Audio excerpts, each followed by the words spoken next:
Today is Friday, August the 19th. Yeah, we made it to Friday. We made it to Friday. Friday, August the 19th, and it is about 9:30 in the morning. It's a beautiful, cloudy day outside. It's not really, kind of cloudy, might rain, and may not rain. Oh, they did say it is a strong possibility of rain coming.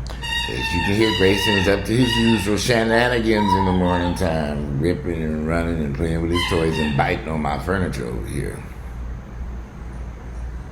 This dog just don't know he about to be put in a car and driven somewhere and dropped off in the middle of some Piedmont park somewhere so some white folks can pick it up and adopt it. As white folks, they'll walk past all the black homeless people.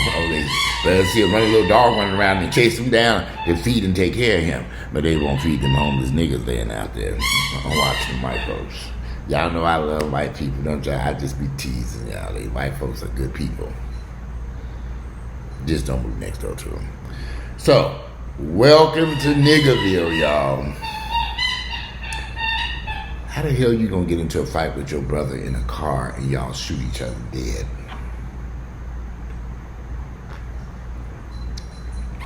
What kind of dysfunctional family do you come from that you get out of a car, you're in a car riding down the street with your brother, y'all get into an argument, and you end up shooting each other and killing each other? Both dead now, brothers. It's kind of like, what is going on? Why would anybody in their right mind? Why would anybody in their right mind shoot? When I saw that, I said, okay, this is the most dysfunctional shit I've seen. And I've heard these stories about black families hating brothers and sisters, hating each other to the point that they kill each other. You're having a good old time, ain't you? I guess as he chew on that toy, or chew on this chair I'm sitting in. I already chew on this toy. Well, where them white folks can adopt his ass, I can go back to normal over here. Or black people, it don't matter. Y'all, I'm just teasing old Grayson. She gets up in the morning with a whole lot of energy. I need a fenced-in yard. Sometimes I put him on this little deck out here, and he'll run around out there. But if I need a little dog pee in that stuff, so a big old dog, I'm going to find something to fence it and throw it there, let him run around out there. At the other house, when we lived up in Buckhead, we would open up the back door, and the dogs would run around the pool and run around, and they'd be running around out there for hours. It was all that energy. I also think Grayson needs another brother to play with or something, little dog, who knows. But back to this dysfunctional, sad story of two brothers shooting and killing themselves in Memphis, Tennessee. Now, I have been to Memphis. I've been there on numerous occasions. When I went to Memphis, I had a friend who lived in Germantown. He was an attorney. The sad part, he passed away a few weeks ago. Much younger person than me. I'm 52. He was probably like 41, 42, had a massive heart attack, had gained a lot of weight, didn't exercise. Something was going on with his health. He never would disclose to me. Although I'm in health and fitness and it could have possibly helped him, he did not want to disclose this information. He had a heart attack and passed away. And I've known this man since the late, about 2008, 2009, 2010. He was an attorney. Had a beautiful home in Germantown. So I don't know much about Memphis because I was in a fairly decent part of Memphis. If you ever know anything about Memphis, Tennessee, you know where Germantown is. It's a suburb or area over there. And his parents own a car dealership, Dobbs Automotives or something similar to that. So, for those of you, some of y'all get offended by the term Niggerville. Niggerville is a place that exists here. It's not necessarily a physical place. Are there physical areas that we go to say, ooh, this is Niggerville over here? Yeah. But it's the people who live there and the things that they're doing to each other or their community is what creates Niggerville. Clearly, there has been some serious dysfunction to be in a car with your own brother and y'all get to arguing over God, who knows what. And the best solution is to grab a gun and start shooting each other. Now, somebody else was in that car too. Now, If y'all ever been around a bunch of poverty-stricken Negroes, I don't know if y'all ever been around a bunch of poverty-stricken Negroes and saw the despair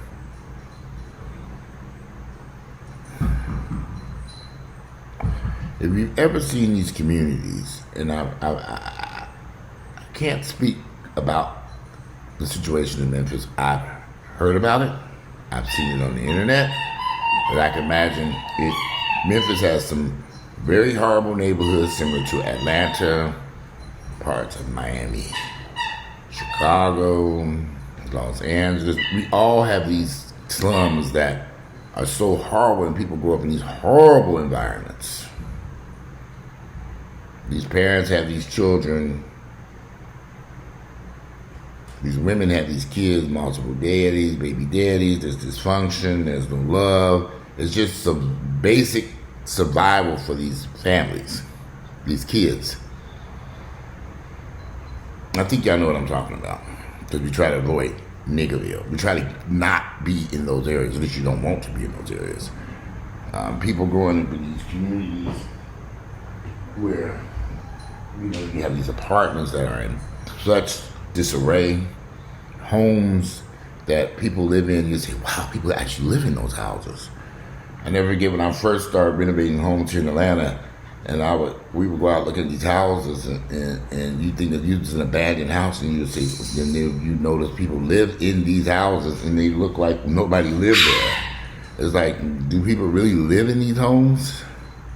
And you'll see children playing in the yard, and you think, wow, they live in that. The dysfunction of not having clothing, shoes, food, proper housing. You grow up in an environment like that, you tend to hate each other. I can't speak for these two brothers that shot and killed each other in that car, because I wasn't there and I don't even know these guys. But I can kind of imagine what led up to the situation, the background. There was an incident that happened with my nieces and my nephews where one nephew shot at the other one. And I just heard about this recently. I said, he did what? Why would this crazy man do that? He's been in jail for in and out of jail. One of my nephews, and always got a gun. Always see, something's wrong with people. If you everywhere you go, you got a gun on you. Who are you? Okay, and it's fine to have a gun if you ain't no crazy fool.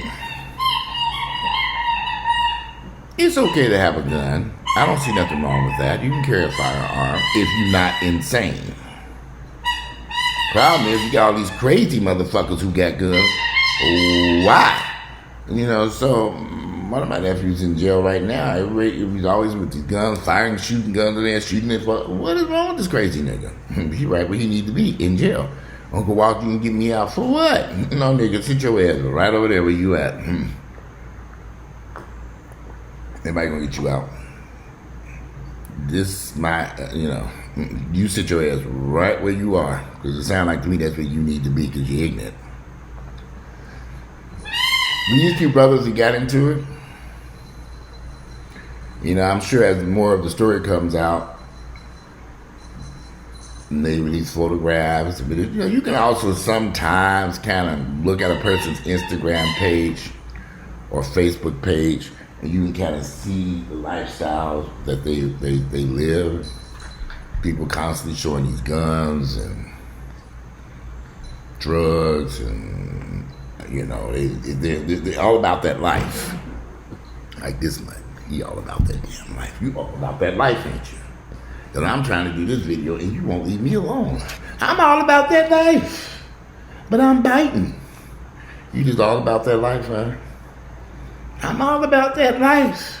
Yeah, you are all about that life. So you're gonna hold your ass the rest of this video until I put you back in that cage and you're chewing on my chair. Them niggas who shot, them two brothers who shot each other. I don't know them. Don't know nothing about them. Don't know where they from. Know they ain't from Memphis.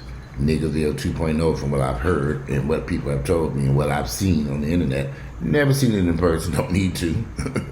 Y'all, when I travel to places, do y'all really think I hunt down these slums and these hood rat area. I want to see people that. No, dear. I don't go into these cities looking for rough, run-down neighborhoods for no reason. I was in Miami recently looking at houses, and they took me into,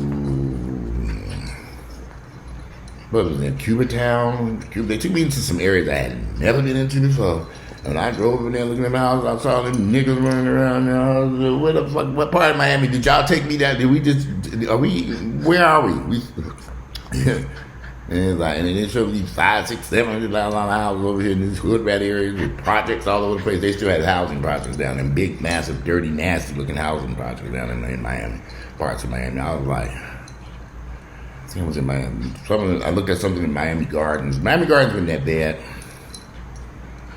But I was looking at, I can't think of those areas, Cuban Town or something. It was rough.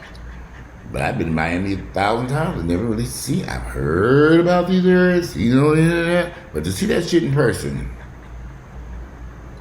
and how they were living their lives, and then you got these $500,000, $600,000, and $700,000 houses, and then popped up in the middle of the hood rat neighborhoods, and everybody fighting over them. I'm like, okay, what y'all fighting over this shit for? Neighborhoods are changing in Miami, they are changing. And gentrification is happening in Miami at a rapid rate, and they're pushing them po-ass niggas out, rightfully so, like they did here in Atlanta. Got to get these niggas out these rough-ass neighborhoods. When you grow up in an environment like that, you just basically trying to survive. And like I said, I don't know these people. I'm going to put him outdoors. Hold on a second, y'all. Give me 2 seconds. Come on. You can come You go outside. Hang out here on this deck. There you go. This is outside. Yeah, out there on that deck now. Chewing on this damn chair I'm sitting on. Sick of this fucking mud. Y'all want to see where he at now? There he is. There he is. Out on the deck. I had the door open and getting some fresh air, and he couldn't do that because this crazy ass running around here. It won't leave me fucking alone. Y'all, the dysfunction in black neighborhoods, black families, particularly poverty-stricken families. And again, I don't know these guys' background. Now he barking at the birds. They go swoop in and get his ass. The dysfunction in these black families, these poverty-filled families, you don't learn love. You just learn survival. There is no way on planet Earth I've never, ever, ever, ever, ever considered grabbing a gun and going after one of my brothers and sisters. It has never crossed my mind to do so. I can't even think what we would be arguing over that we reached that point. But you all do know this happens every day in many parts of our country in black families. These niggas will grab a gun and go shooting each other. Every day. Some of us just kind of ignore, some of us in this fantasy world, my mama does it. We ignore the poverty and despair going on in these black communities.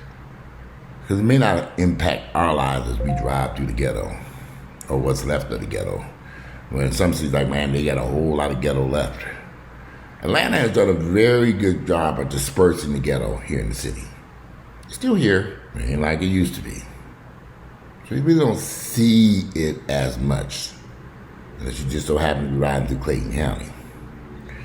Jonesboro, Riverdale, where these niggas come from. They were used to be in Atlanta, now they're out here. Atlanta has some really rough neighborhoods. When I first moved here, horrible neighborhoods. When they closed down these housing projects, they gave everybody a Section 8 voucher and they kind of pushed them out of the ghetto. The theory was, if we get rid of disperse these blocks of poverty-filled areas with these poor niggas, giving them Section 8 vouchers and send them so they can go live in a house someplace, maybe in the neighborhoods. But they just moved into neighborhoods and created the same old problems. Nothing changed. I mean, they just changed addresses. And the same poverty went right on out there. I remember riding through East Lake. The first time when I started doing houses in the early 90s, 91, 92, 93. I bought my first house in 93. And that's when I really started getting the housing bug. But I didn't really know a lot about, I knew Atlanta because I've been here for a couple of years. But there's certain areas I didn't go. But when I started hearing about an area called East Lake and Kirkwood, and when we would ride through there looking at them out, I said, oh my God, look how these niggas are living. You know, that's when your eyes started to open up. And, you know, when you're riding through these areas, and y'all, Kirkwood and East Lake were horrible. They were horrible areas. I don't give a damn what nobody say. Kirkwood, East Lake, Oakhurst, East Atlanta, rough. They're beautiful areas now after they gentrify and clean that shit up. And these people living in houses. They've been living in, well, the East Lake Housing Project was there. They ripped that, tore that down. And built a newer complex. And then Publix came in there. They built a Publix grocery store. They did a lot of improvements to those areas around that East Lake golf course thing. I owned a lot of houses over there, which I still own them damn houses. If I had known what I know in the house, I should have never sold not one of them. Shit. I'll be rich. Lord have mercy. But back to this video, them two brothers shooting each other in that car. You have to wonder what could have been going on between the two of them that this was the best way to resolve their issues. I mean, I really do feel a lot of black folks have serious lack of anger management skills. There's so much dysfunction that we don't know the correct way to handle a disagreement. This is why I tend to not be around a lot of blacks, because I've seen these blacks go from 0 to 1,000, and you'd be like, what is going on here? What is the issue? And be minor transgressions that just explode into something else. And I always said, well, it must be something else. Y'all can't be fighting over that. And when I used to have a lot of friends, these things would explode. Friends fight each other. You'd be like, well, what are y'all fighting over? It'd be something so petty. You say, okay, there's got to be something else deeper than what you guys are saying, because this is nothing. That's when I was in my superhero days. I'm gonna come in and we gonna fix everything. That's what I get that cape, threw that cape down, and got to wait for all them crazy niggas. Honey. Now I don't give a fuck what y'all do. Just get the fuck out my face. I can't involve myself with people who got crazy ass issues. If I was sitting around family members or friends and they had guns and they want to shoot each other, okay, I'm out, because them bullets don't have no names on it. That don't say for Johnny. It's for anybody that's in the vicinity in the area. That could end up killing me. So I don't really, when I find people have that type of dysfunction, there are a couple of people that come to my mind that I personally know that there are a couple of people that I know. I think we all know these type of people. And some of them are associates, some are friends, some are family members who just go off. And you'll be like, what in the world? And so I don't deal with those folks. When I find that you just one of these people that you violent and ignorant and stupid and just filled with rage, I'm done. I'm not gonna be, why you coming over here? Hell no. Last time I was over there, you niggas was fighting acting a damn fool. Why in the hell would I come back over there? We all have family members and friends and associates that we know. And some people kind of promote this ignorance. That's why I stopped going to barbershops. We go to the barbershop and get my hair cut, and they be all the time, so yeah, we gonna beat these niggas' ass, man. It was always some type, there has to be a big guy. I know you be beating niggas, I'm beating big niggas. You know, I'm just sitting there listening to this dysfunction. All you niggas have been in and out of jail. Y'all ain't figured it out yet that maybe this violence that you're advocating, you're not advocating for violence that's going to change your community. Y'all just talking about some ignorant nigga shit, fighting and shooting over nothing. You see you're sitting in a barber shop with 10 10 different barbers, a big barbershop I was going to, and them niggas getting into it. It's like, okay, ooh, y'all can't even work together. I stopped that shit. I started shaving my head at home at that last time, and then I saw that shit going on. I said, okay, I'm not coming back here. And I like my barber. I just kept saying, why can't you go someplace else? He said, man, I like this environment. You like this environment?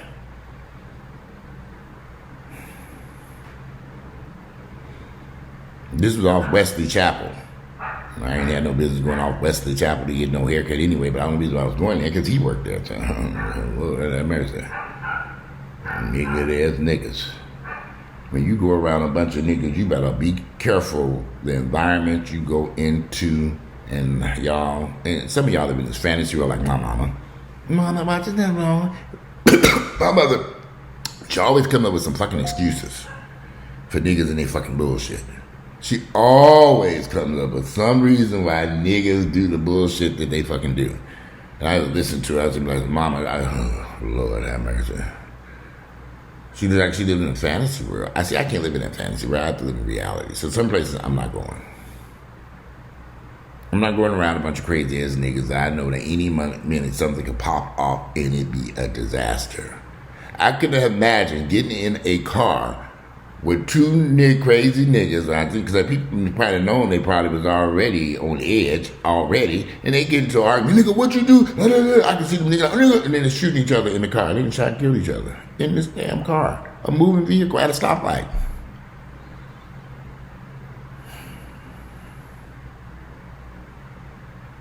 "99% of the time, I am by myself. Ain't no bunch of crazy niggas in my car or in my home. I'd rather deal with Grayson's biting crazy ass, biting furniture and running around his damn house like he lost his damn mind than deal with a bunch of crazy niggas any damn day. I can't do it. I'm just too old and I know better.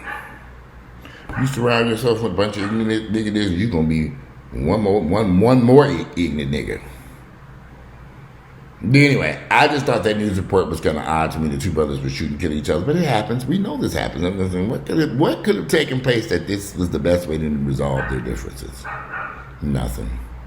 They're both dead now. Anyway, I just saw that news report. I want to share it with y'all, get y'all thoughts and opinions about that. That's a story straight out of Niggerville. Today is Friday. It is August 19th, the year 2022. I'm about to go to the gym. I'm back in the gym working out. I'm sore as hell today because I'm just really getting back. I just got to get through the work through that soreness, and it'll be all right.